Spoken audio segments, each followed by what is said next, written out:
berbisnis atau berniaga dengan Allah Subhanahu wa ta'ala. Masya Allah.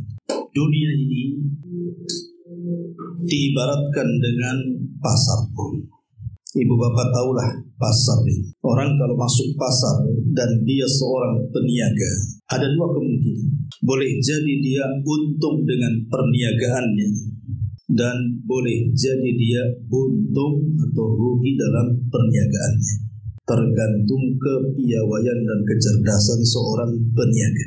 Lah begitu juga dunia dalam rangka perjalanan menuju akhirat juga kurang lebih. Ada orang yang keluar rumah. Di luar rumah memang betul-betul dia mendapatkan pahala yang banyak, sehingga dia menjadi orang yang paling beruntung apabila Allah takdirkan dia meninggal.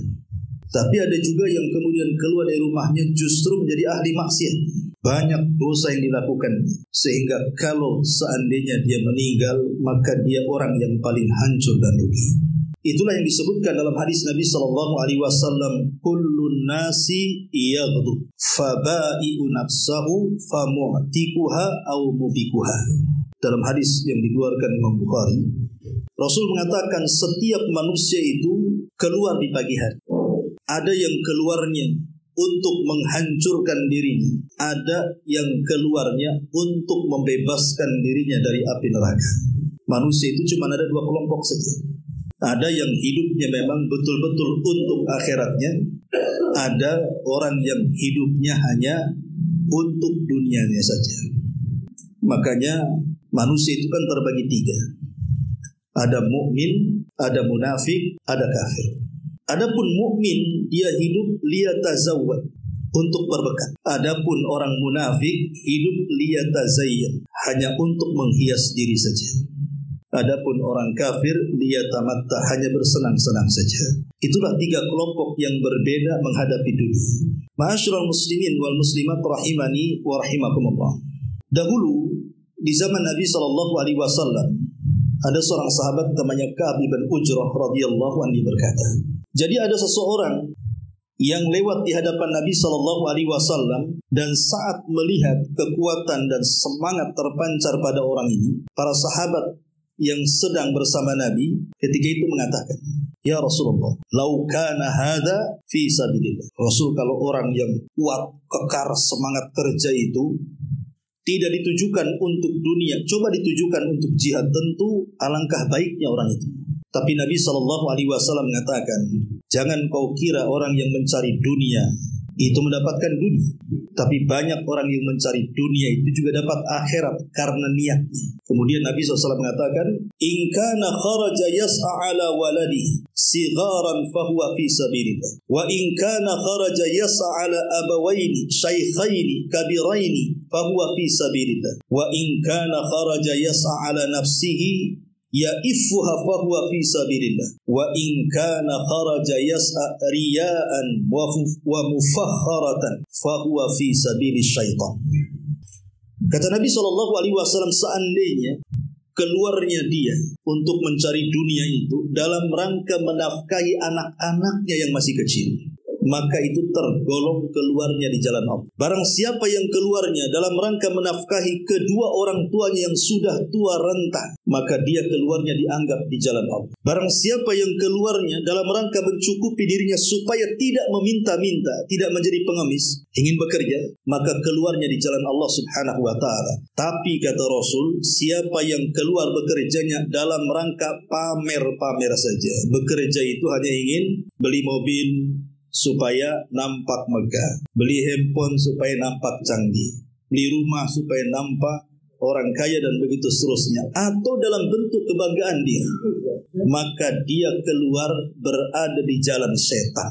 Lihat di sini, manusia ada dua macam kan orang bekerja itu. Ada orang yang bekerja yang memang bekerja dia itu untuk keluarga dia, untuk anaknya, membantu kedua orang tuanya supaya terbebas, dia tidak menjadi orang yang meminta-minta dan dia dan keluarganya. Maka kalau ini tujuannya, maka dia keluar dalam rangka berniaga di jalan Allah Subhanahu wa ta'ala. Tapi kalau keluarnya cari uang itu hanya untuk memamerkan saja, berbangga saja, mempertahankan kekayaannya saja, maka dia keluar di jalan setan.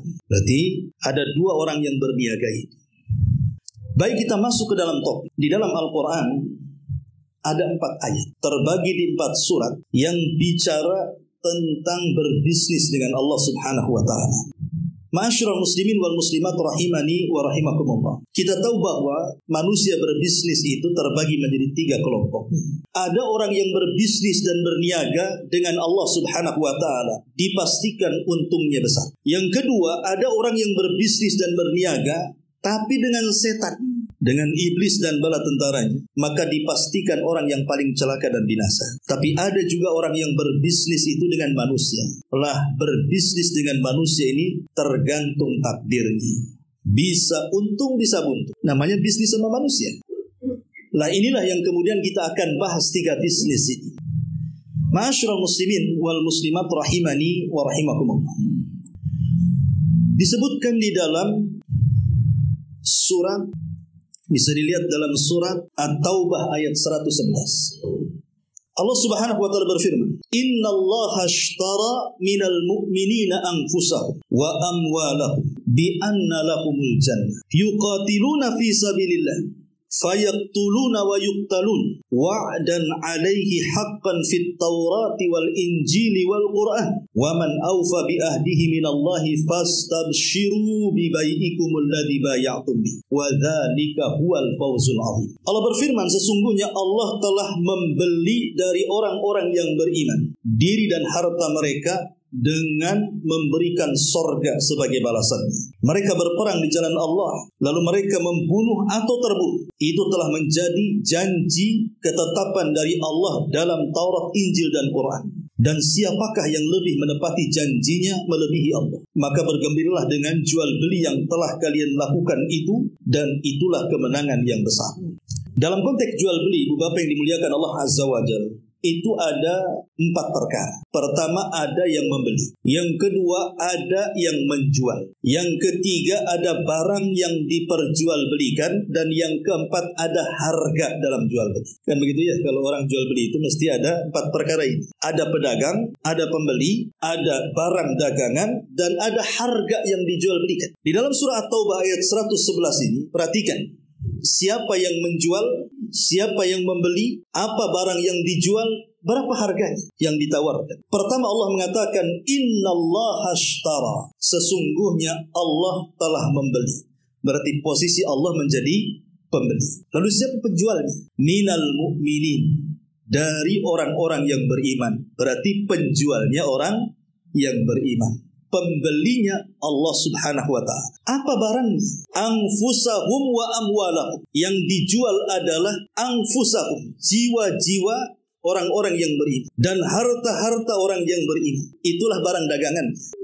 Lalu apa harganya? Allah mengatakan bi anna lahumul jannah. Harganya adalah surga. Luar biasa. Jadi orang yang beriman ini, dia menjual jiwanya, menjual hartanya. Kepada siapa? Kepada Allah. Kemudian Allah Subhanahu wa ta'ala beli jiwa dan harta kita itu dengan harga yang luar biasa.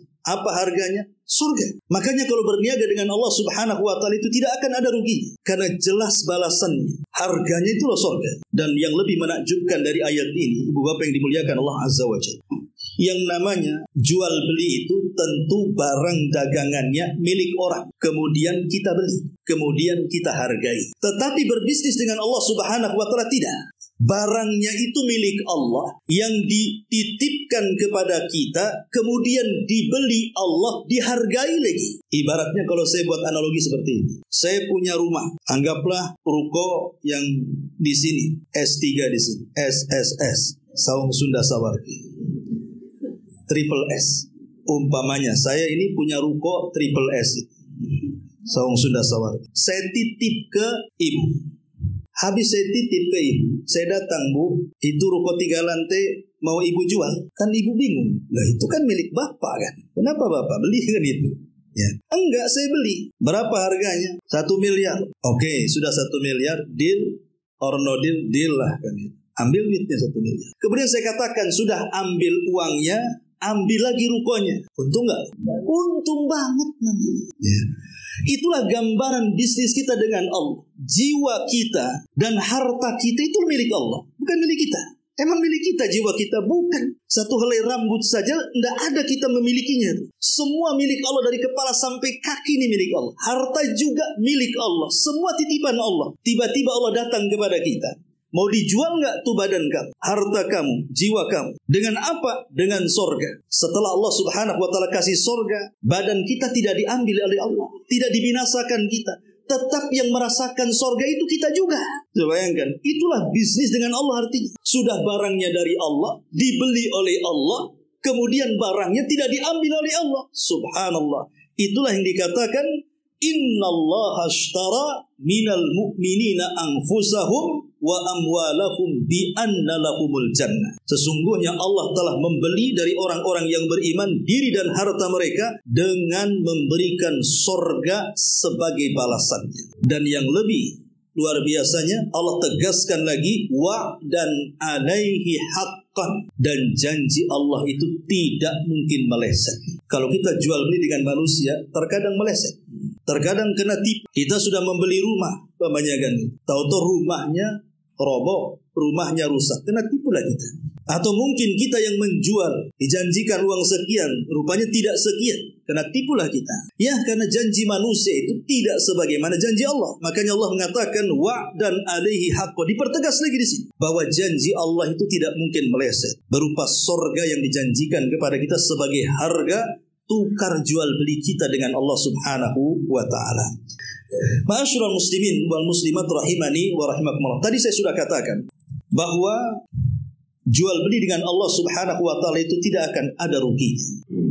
Tetapi yang namanya berniaga itu tadi ada rinciannya. Ada orang berniaga dengan manusia, ada orang berniaga dengan setan, dan ada orang berniaga dengan Allah Subhanahu wa Ta'ala. Adapun berniaga dengan setan seperti apa? Berniaga dengan setan itulah yang dilakukan para dukun, para normal, para bomo dan yang semacamnya. Itu mereka sedang berniaga dengan setan itu. Karena rata-rata para dukun itu mesti ada harganya apabila ada hubung kait dengan para jin dan syaitan kan. Tidak mungkin free gratis. Pamannya dukun minta bantuan kepada jin, tolong sihir si Anu, kemudian dia nurut, tidak, mesti ada imbalannya. Dan imbalan setan itu cuma satu, membuat kita kufur, menjadi rendah dan sujud kepada mereka. Makanya kalau kita lihat orang-orang yang datang ke dukun itu kan aneh-aneh kan syarat-syaratnya kan. Ya kan, aneh-aneh kan. Ada orang yang mensyaratkan jangan menyentuh air selama 40 hari. Loh, kalau 40 hari tidak nyentuh air, cemana mau wudu? Intinya orang itu jangan sholat. Ataupun umpamanya seseorang disuruh menyembelih binatang tertentu yang susah dicari. Cari ayam cemani itu yang hitam itu, kelam itu kan.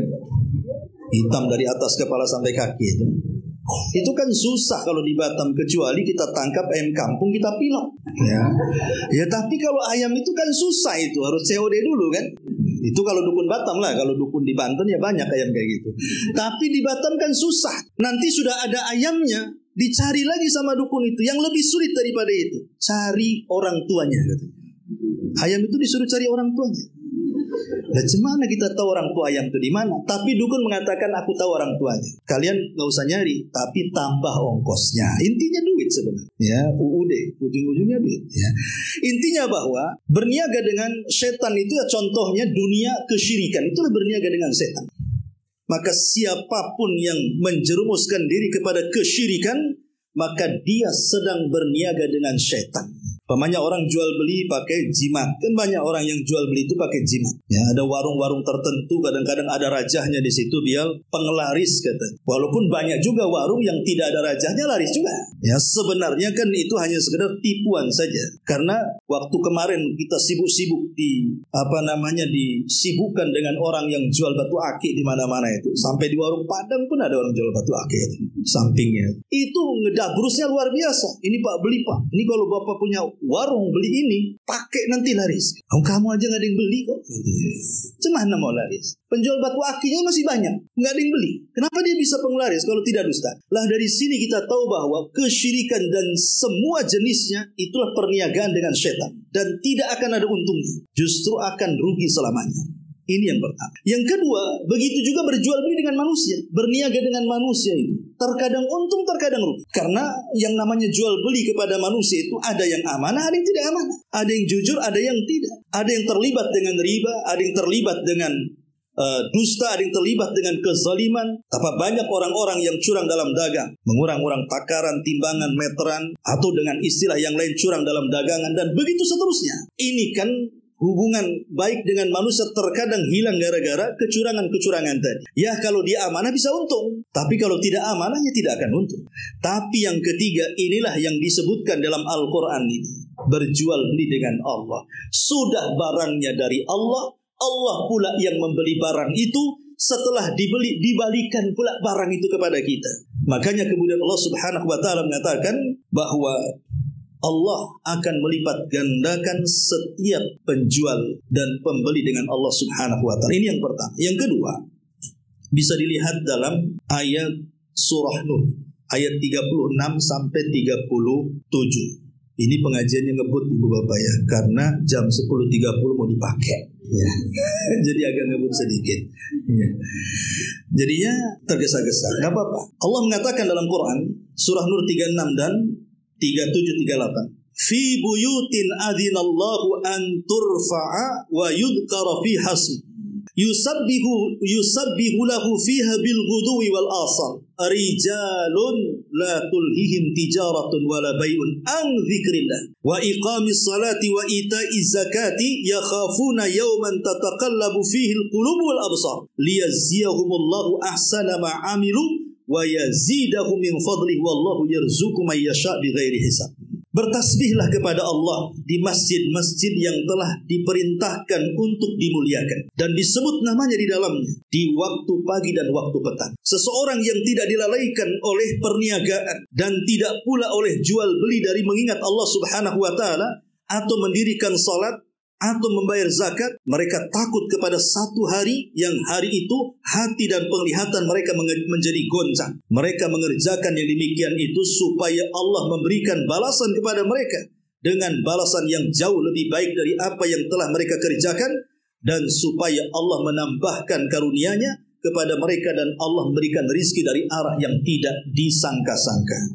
Ayat ini memberikan gambaran kepada kita bahwa ada 3 kelompok ketika berniaga dengan mengingat Allah Subhanahu wa ta'ala, salat dan zakat. Pertama, ada orang yang berniaga, berbisnis, bekerja, itu murni yang dikejar dunia saja. Dia nggak peduli dengan agama. Waktunya salat ya nggak salat, waktunya ngaji ya nggak ngaji, waktunya baca Quran ya nggak mau baca Quran, waktunya puasa Ramadan juga tidak puasa. Sudah banyak uang, mau umroh mau haji pun tak mau umroh haji, ataupun mungkin dia tidak peduli halal haramnya.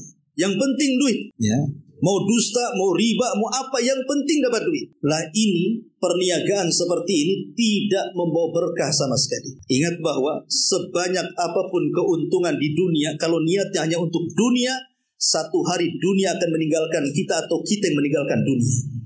Sebesar apapun keuntungan. Atau boleh jadi, makanya ketika kita membahas tentang seterusnya, ayat 10 dan 12 ini, Allah ingin mengatakan, mau enggak kalian bergaan yang sangat berharga dalam kehidupan kita. Karena iman itulah yang dunia akhir. Tapi kalau diberikan musibah, pandai pula dia bersabar. Dan itu tidak bisa dilakukan kecuali panjang kali lebar. Ya. Alhamdulillah itu panjang, dan itu tidak bisa dilakukan kecuali seorang mukmin. Maka itulah yang memperbaiki hati bawah tanah itu milik. Wa anfaqu mimma razaqnahum sirran wa alaniyatan yarjuna tijaratan lan tabur liwafiyahum ujurahum wa yazidahum. Sesungguhnya orang-orang yang selalu membaca Al-Quran, menegakkan salat, menginfak baik sembunyi-sembunyi ataupun terang-terangan, mereka itulah mengharap perniagaan dengan Allah yang tidak akan pernah putus. Artinya tidak akan pernah rugi selamanya. Demikian itulah agar Allah menyempurnakan pahala mereka dan menambah karunia-Nya. Sungguh Allah Maha Pengampun lagi Maha Mensyukuri. Dari ayat ini Allah menyebutkan 3 perkara perniagaan lantabur yang tidak akan rugi sampai kiamat. Apa itu? Pertama, yatsluna kitab Allah, membaca Quran. Kalau kita ingin berniaga dengan Allah, baca Quran. Baca Quran itu. Inilah bedanya berniaga dengan orang dengan berniaga dengan Allah ya. Kalau kita berniaga dengan orang itu, entah dalam bentuk jual beli, berniaga makanan, entah apa saja, atau bekerja sebagai tukang bangunan, atau mungkin supir Grab atau apalah namanya. Pasti kalau berniaga dengan manusia itu bawaannya lemas, capek, sakit pinggang, minta diurut kan itu.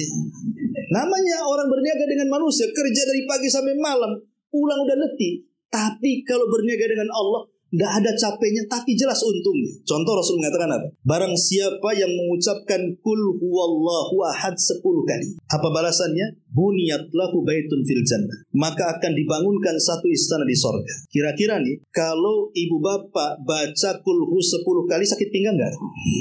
Enggak lah. Apalagi kalau dicicil kulhunya. Ya, pagi 3, siang 3, sore 3, malam lupa. Baru 9.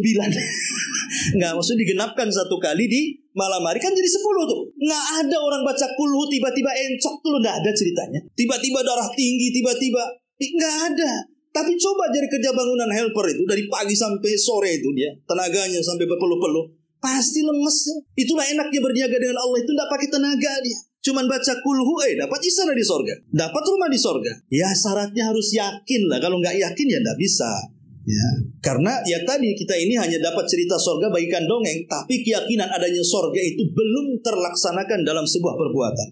Kemudian yang kedua, mendirikan sholat. Kata saya Sholeh Fauzan, apa sih mendirikan sholat? Yang sholat itu banyak, tapi yang mendirikan itu sedikit, kata beliau. Lihat masjid-masjid di Batam itu hampir penuh. Musolahnya, masjidnya alhamdulillah penuh. Ya, yang sholat itu banyak, tapi yang mendirikan itu sedikit. Kenapa? Karena yang dimaksud mendirikan sholat itu bukan hanya sekedar sholat, tapi mendatangkan syarat-syaratnya, mendatangkan rukun-rukunnya, mendatangkan wajib-wajibnya, mendatangkan sunnah-sunnahnya, itu baru dianggap mendirikan salat.